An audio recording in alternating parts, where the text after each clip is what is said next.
ตัวได้ยังกินแรงมื้อนี่บ่มี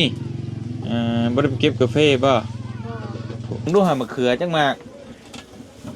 ได้บ่10หมากอิ่มอยู่บ่นี่นะได้กินแรงบ่น่ะโอ้เอาโอ้ไผกับลูกคักลูกนี่โอ้จวด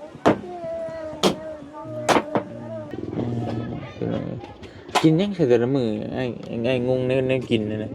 แต่ละมื้อกินหยังกินผักหั่นแหละกินแต่ผักน่ะโดยบ่ว่าคนเฮามันสิกินแต่ผักปลาเปอก็บ่มีบ่บ่สิ่งสำคัญนำในน้องในครอบในครัวนี่อีหยังก็น้องว่าที่มื้อนั้นน่ะสิ่งที่น้องอยากได้ที่สุดน่ะนะในณตอนนี้ข้าวอีหยังก็ข้าวกินโดยช่วงแบกไปเลยได้บ่ได้อยู่ดอกแข็งแรงอยู่ดินกีฬาเป็นอยู่ปั๊บเดี๋ยวไปเบิ่งก็ได้อ่ะน้องโดยป่ะขอบใจผู้ใหญ่ใจดีที่ฝากเงินซื้อของให้น้องขอสุขภาพแข็งแรงความเจ็บอย่าได้ความไข้อย่ามีร่ำรวย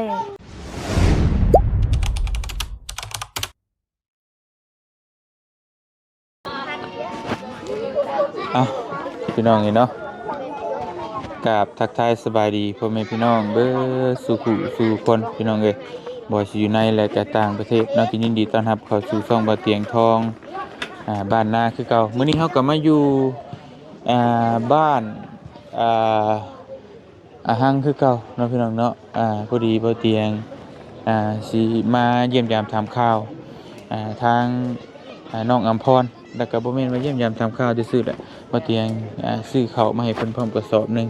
พอดีมีผู้ใหญ่ใจบุญเพิ่นเห็นในคลิปบ่เตียงมาหาน้องเพิ่นมื้อนั้นเพิ่นก็เลยตนเพิ่นบอกว่าให้ซื้อข้าวแบ่งให้น้องเพิ่นนำแน่จักสอบนึงพี่น้องเอ้ยพอได้กินได้อยากเนาะเพราะว่าน้องเพิ่นบอกว่ามื้อนั้นไปรับจ้างอยู่เวียงจันทน์แล้วก็เอาพาเงินมาให้แม่ซื้อข้าวแล้วก็ไปเก็บกาแฟพี่น้องเอ้ยพอได้เงินซื้อข้าวซื้อน้ำกินสิ่งสำคัญนะน้องเพิ่นก็บ่มีข้าวนั่นแหละเพราะว่าเขตนี้ก็คือกันเบิดเพิ่นบ่ได้เฮ็ดนานะพี่น้องมีแต่รับจ้างแล้วก็ซื้อข้าวกินประมาณนี้เนาะแต่ว่าเตียงก็สิขึ้นไปหาน้องเพิ่นก่อนจักเพิ่นเฮ็ดจังไดอยู่กินข้าวกินน้ำแล้วบ่พี่น้องนี่เนาะนี่แหละเฮือนเพิ่นกันน้อยๆกับขอบเพิ่นอยู่กัน8คนว่าซั่นต๊อพี่น้องนี่เนาะไปเดี๋ยวขึ้นไปเยี่ยมยามถามข่าวทั้งน้องเพิ่นก่อนจิกเล็กจิกน้อยน้องจิกเฮ็ดหยังอยู่กรุกกลัวอยู่เนาะโอเคตัวพี่น้องนี่เนาะพันพื้นบ่เฮ็ดหยังอยู่เนาะสวัสดีเด้อน้องเด้อสวัสดีพันพื้นเฮ็ดได้จัง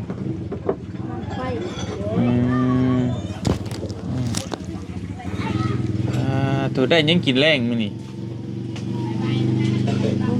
บ่มีบ่ได้ไปเก็บกาแฟบ่กรุกกลัวอยู่พี่น้องนี่เนาะเอาเป่าซั่นหนาวดีพี่น้องฝนตกเย็นจังคือมื้ออันนี้ไม่แน่น้องสาวอำพรน้องเป็นพี่น้องกันกับน้องบองนั่นแหละเนาะเพิ่นก็ได้พี่น้องเอ้ยข้าวน้ำหนึ่งแล้วบ่นึ่งแล้วแต่ไม่มีน่ากินซื่อๆติโดยเอาจู่ไฟจีเขาจีกินเท่านั้นแล้วฉันเป็นน้องเอ้ยเนาะหมูที่แกงยังบาด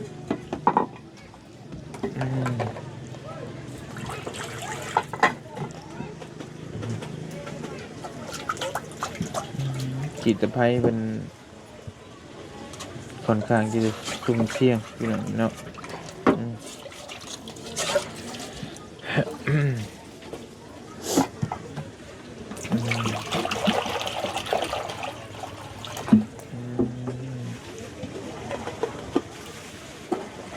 ต้มยังต้มมีมะเขือฮะมะเขือต้มเผือกมะเขือโดยป่นบ่ เฮ็ดแจ่ว เจียวมะเขือบ่ โดย ต้มเอาต้มลงเบิ่งพี่น้องพี่น้องสิเบิ่งผู้สาวบ้านนะฮะป่นมะเขืออืม อู้ ไปพี่น้องเลย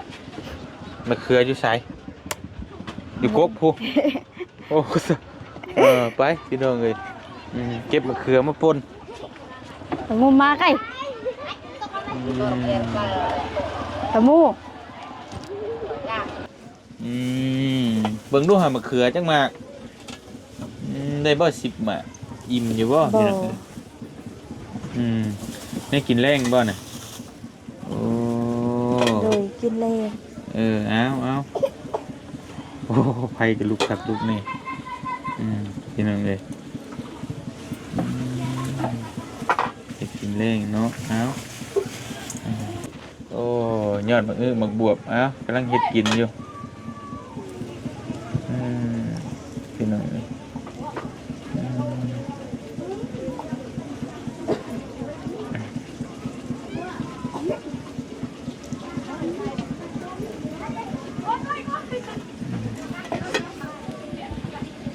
กินแบบ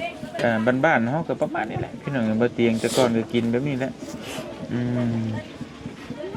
เนียนมะเขือมักบวบป่น โดย มะเขือใส่เห็ดอีหยังต่างๆแล้วแต่เฮามีนะเฮาหาได้ก็เห็ดอันนั้นอย่างนี้เนาะ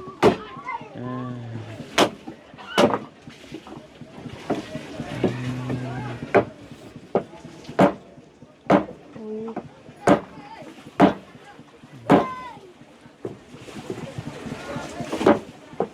เป็นเห็ดกินเห็ดอย่างแล้วก่อนจังว่ากันพี่น้อง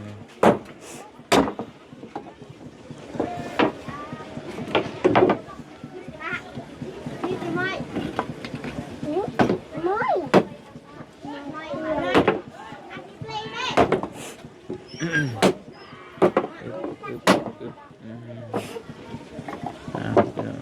โอ้จวด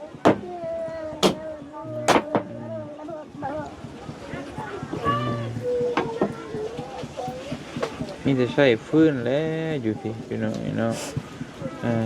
มันบ่มีทานบ่มีหยังบ่คือในเมือง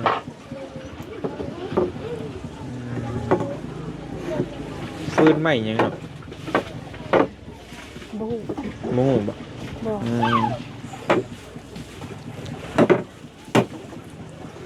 ให้ไปหาแบกเอามาบ่ แบก ตุ๊เห็นเพื่อนน้องบองเมื่อกี้นี่เพิ่น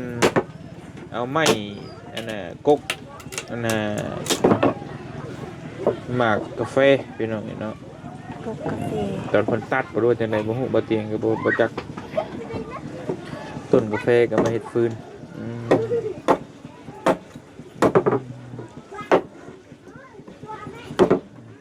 เฮ็ดกินแรงติอ้ายเอ้ยน้องไปใช้บ่ล่ะซะคือบ่เห็น ไปลิ้น บ่ได้พากันไปเก็บกาแฟบ่ บ่เขาลิ้น บื้นบ่ไป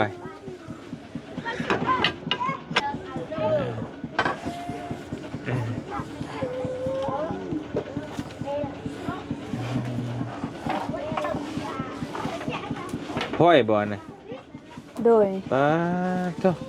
พี่น้องเอ้ยพ่อยก็ได้ฮักเพิ่นเลยชนะมาทางนี้เด้อชนะ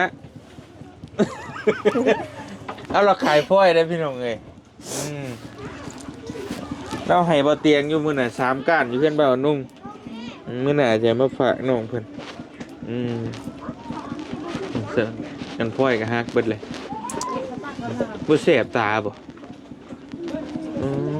บ่เตียงอยู่นอกนี่แสบตาพี่น้องเนาะควันแห้งอีหลี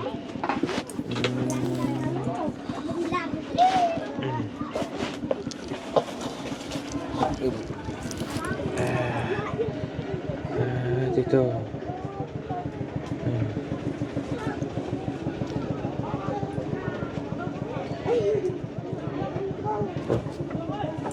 บ บึ้มอยู่ป้าโทออกมาพี่ก่อนก็ได้เนาะมาควันนี่ดีเลยออกมานอกก่อนพี่น้องก็เสียบตาจ้ะโอ้ย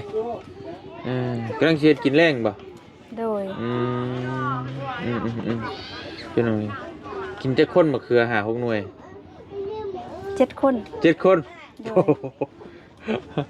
มะเขือหา6 หน่วยกิน7 คนพี่น้องแต่ละมื้อเพิ่นกินข้าวกับหยังน้องอยู่พี่ กับผัก มีแต่กับผักฮะ โดย กบเขียดบ่มีบ่ บ่มี บ่มี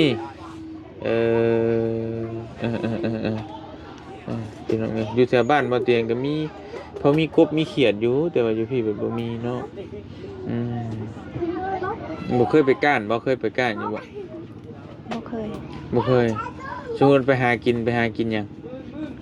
สมมุติว่าน้องไปหาแนวมากินกับข้าวนี่นะแต่ละมื้อนี่ไปหาหยังต้องคิดเห็นหยังอันดับแรก ตำแจ่วบางเทื่อก็บ่กิน บางเทื่อก็บ่กินเอาสิอยู่ได้บ่ คนบ่กินข้าวบ่มีหยังกินเลย แล้วบ่ยกตัวอย่างรถไทยซื้อกาแฟพี่น้องเนาะบ๊ายบาย โอ้ยเนาะยกตัวอย่างคือบ้านอ้ายเนาะบ้านอ้ายนี่มันสิมีทุ่งนาเด้ไปหามันต้องมีหอยมีกระปูมีอหย่างสินะมีปลามีหน่อไม้สินะไปทางบ้านน้องนี่ฉันน้องออกป่าออกดงนี่เพิ่นไปหากินนี่มันมีหยังแนวกินหาหอยบ่แต่ก็มีหยังอีก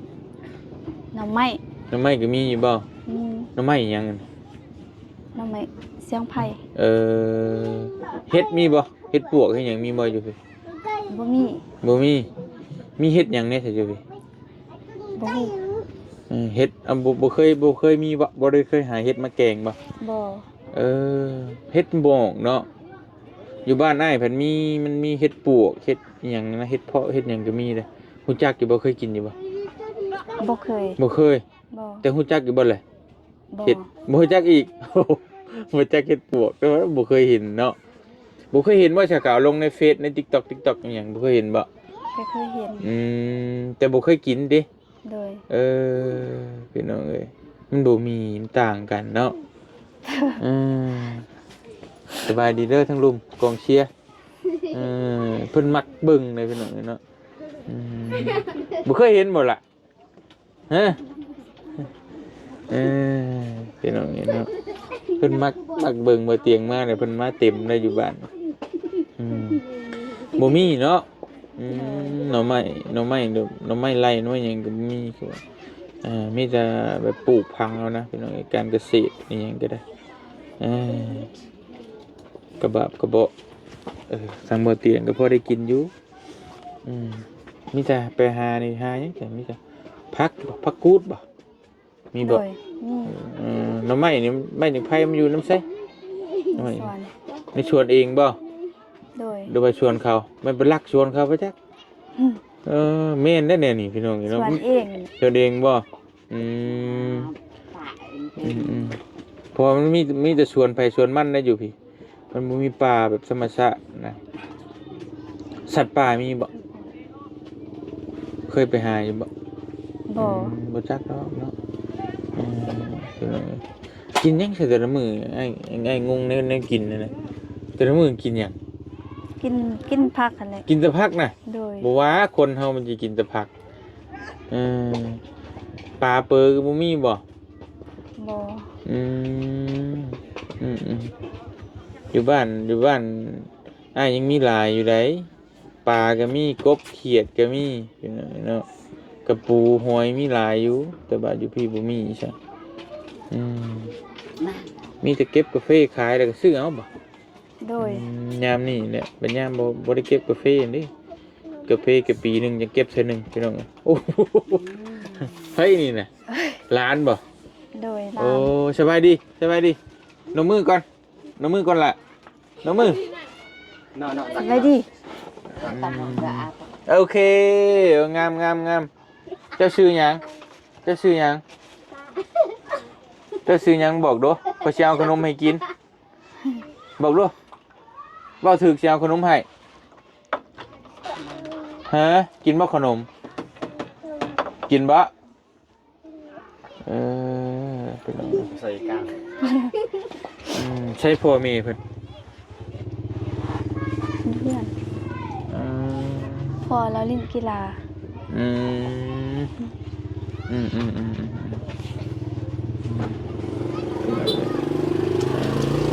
น้องเพิ่นนี่ก็เคยไปเฮ็ดงานอยู่เมืองหลวงแล้วก็มาอยู่บ้านช่วงนี้เก็บกาแฟช่วยแม่แล้วเนาะ โดย แม่เก็บได้บ่กาแฟเราเก็บได้อยู่ เก็บได้อีก เออมือหนึ่งสูงสุดน้องเก็บได้บ่กระสอบหนึง ก็ได้อยู่ ได้อยู่ ได้ โอ้ได้เป็นล้านบ่ได้เกือบล้านบ่ได้เนาะเมื่อวานนี่เอาของน้องบองมาขายนะพี่น้องเอ้ย700,000กว่าน่ะสอบหนึงได้เกือบล้านโอ้คักอีหลี บางเทื่อก็บ่ได้ถ้าบ่มีกาแฟก็บ่ได้ มื้อใดไปเก็บบอกเด้ออ้ายสิไปเก็บนำเพิ่นไปขายมาแบ่งกัน เอาพี่น้องนี่เนาะเออ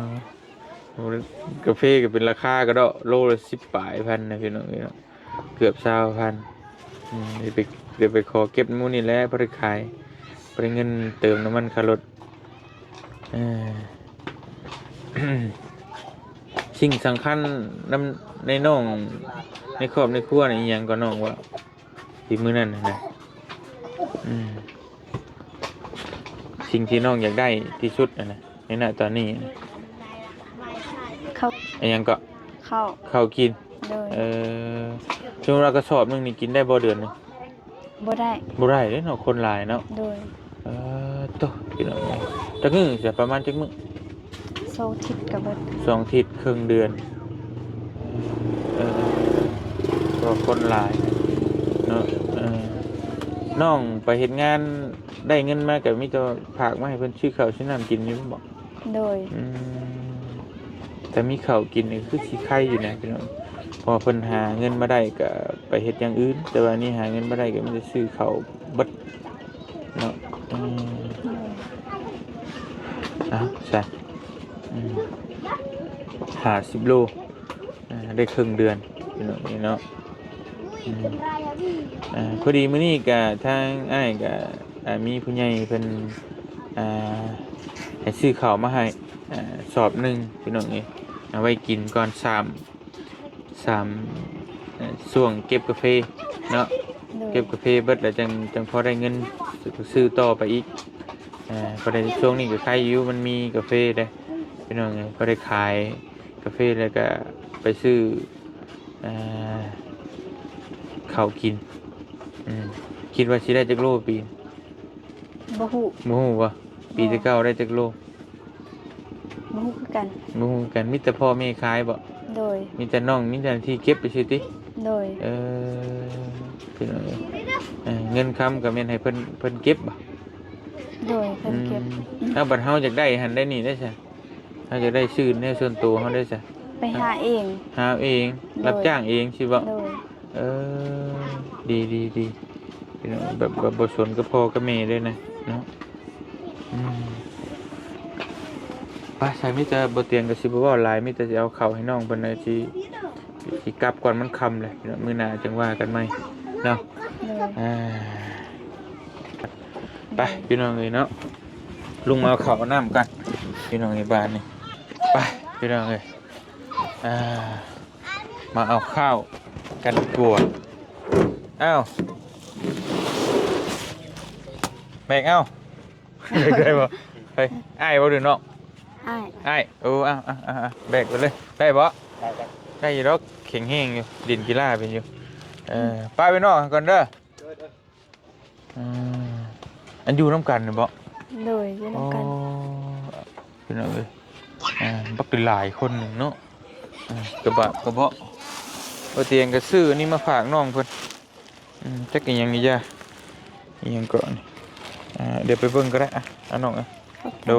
ยไป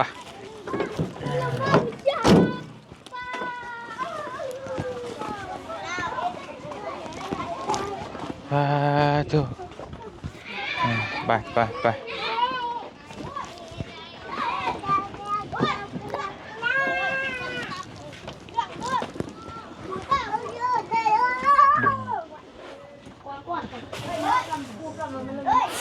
มา น้องนี่เนาะพากันอัดอยู่สบายดีเด้อโอ้พี่น้องเอ้ยอันนี้เป็นอิหยังก็น้ำไผ่บ่ เป็นไผ่ ไพ่คือขอโทษด้วยพี่น้องอีกไทยฮอดบ่ดูบ่นอนเพิ่นเอ่ออันนี้บ่ลูกเจ้าบ่ลืมเอาขนมมันเลยเดี๋ยวจังหน่อยเดี๋ยวมาเดี๋ยวบ่าวเอาให้เด้อแป๊บนึงเด้ออืมพี่น้องเอ้ยบ่เตียงก็สิขอตัวกลับก่อนมันค่ำมันมืดแล้วนะมีแต่ว่าข้าวน้ำซ้ำปลานี่ก็แล้วชื่อหยังก็ล่าน้อยสิตะ ตัวอาแม่นาง เอ ไหน เป็นยังให้ปะอย่าให้ให้ยังไงเป็นยังให้อย่าให้อย่าให้เป็นอะไรเนาะเป็นเงินของทางเมฟาร์มโดที่ยุงแล้วก็เมเฟืองเนาะเป็นก็เป็นน้องกันกับทางอันน่ะยินเป็นพระเงินมาให้บ่เตียงแบ่งปันซื้อข้าวซื้อน้ำให้ทางน้องเพิ่นเนาะพี่น้องเอ้ยพากให้น้องขอมกขอบใจอันเมเพิ่นเด้อบอกว่าผู้ใหญ่ใจะดีอยู่ต่างประเทศก็ได้ลองว่าเบิ่งก็ได้ซ้ำที่น้องว่าได้เพราะน้องเพิ่นบ่เคยเนาะให้เพิ่นอยู่ดีมีแฮงให้ร่ำให้รวยนั่นแหละขอบใจผู้ใหญ่ใจดีที่ฝากเงินซื้อของให้น้องขอสุขภาพแข็งแรงความเจ็บอย่าได้ความไข้อย่ามีร่ำรวยปรารถนาสิ่งใดขอให้ได้สิ่งนั้นโดยสาธุโอเคได้เด้อหั่นพี่น้องเนาะได้แล้วสำนั้นน่ะบ่เคยอวยพรจักเทื่อบ่อันนี้บ่เคยอวยพรจักเทื่อได้สำนั้นก็ดีแล้วเก่งแล้วพี่น้องเอ้ยจะกินขนมบ่โอ้เดี๋ยวค่อยเอาขนมมาให้กินเด้อหลานเพิ่นพี่น้องเนาะมีแต่ว่าทางอ้ายก็เดี๋ยวมื้อหน้าสิมาเยี่ยมยามถามข่าวใหม่เนาะเดี๋ยวสิกลับก่อนพี่น้องพักผ่อนก่อนมันค่ำแหละน่าสิเดี๋ยวอื่นก่อนสิเข้ามาใหม่จังว่ากันพี่น้องเอ้ยเป็นน้องเพิ่นก็ไปเฮ็ดอยู่เฮ็ดกินเพราะว่ากำลังสิเนียนมะเขือแล้วบ่เตียงซื้อนี่ลูกชิ้นกับใส่กรอกบ่ใส่กรอกย่างกินกับข้าวก็แซ่บอยู่สำหรับคนมักเคยกินอยู่บ่เคยอยู่ซื้ออยู่ใส่ถ้าแตงบ่ถ้าแตงไปซื้อในห้างค้าน่ะแม่ค้าเราบอกว่าถ้าคนแถวทงวายแถวหั่งแถวนั้นมาเพิ่นมักซื้อเนาะแบบเนมมานะพี่น้องเอ้ยมาย่างกินนั่นก็แซ่บอยู่ก็เคยกินอยู่ดนเทื่อได้กินโอเคไปฉะนั้นมีแต่ว่าอ้ายกลับก่อนเด้อเดี๋ยวมื้อหน้าจังว่ากันใหม่พี่น้องเอ้ยก็สิซอยน้องเพิ่นได้อีกประมาณครึ่งเดือนเพิ่นว่า10ปลายมื้อ2อาทิตย์เดี๋ยวขายกาแฟได้ก็จังว่ากันเนาะเดี๋ยวจะไปขอแบ่งน้องบองอยู่บ้านนี่ไปเก็บกาแฟช่วยเพิ่นเดี๋ยวมื้อใดน้องไปเก็บกาแฟเดี๋ยวสิไปเก็บช่วยมาปั่นกันบัดนี้โอเคเด้อไอ้ครับก่อนเด้อสบายดีเด้อน้องเด้อโดยไปพี่น้องเห็นเนาะนั่นละใช้หมูน้อยนี่เอาขนมให้ละลานเนี่ยพี่น้องเลยโดยกินมาเจ้าก็จะกินวะกินในอย่าดื้อเด้อมันนี่อย่าดื้อเด้อใครดื้อแล้วคอยบ่ให้บัดอ้าวคนละ2อันขอบใจก่อนนมมือกันโอเคโอเคถ้าบอกดื้อแล้วมื้อหน้าคอยบ่ให้กินต้องอย่าดื้ออะไรนมมือโอเคโอเคลูกโอเคได้ไปแล้วโอเคเบิดแล้วบ้างโอเคไปมื้อนอนบ๊ายบายไปสิแม่เฮ้ย ไปบ่เตียงขอตัวเดินทางกลับก่อนไปนี่อยู่ดีมีแฮงเบิดสุขุทุกคนเนาะจะได้ก็ขอขอบคุณผู้ใหญ่ใจบุญอยู่ทางต่างประเทศที่ซื้อข้าวซื้อน้ำมาให้เพิ่นพี่น้องเนาะก็เป็นพี่น้องกันทางเย็นนั่นแหละพี่น้องเพิ่นก็ซอยโดยตลอดมาเนาะพี่น้องเนาะจังได๋ก็ขอให้อยู่ดีมีแฮงให้ร่ำให้รวยให้โชคให้มานเดินทางไปจังไดก็ตลอดปลอดภัยเด้อเนาะขอให้บุญคำนำสู่บุญคำนำส่งเนาะอยู่ดีมีแฮงพร้อมครอบพร้อมครัวสบายดีกลับก่อนบัดนี้บ๊ายบายค่ำแล้ว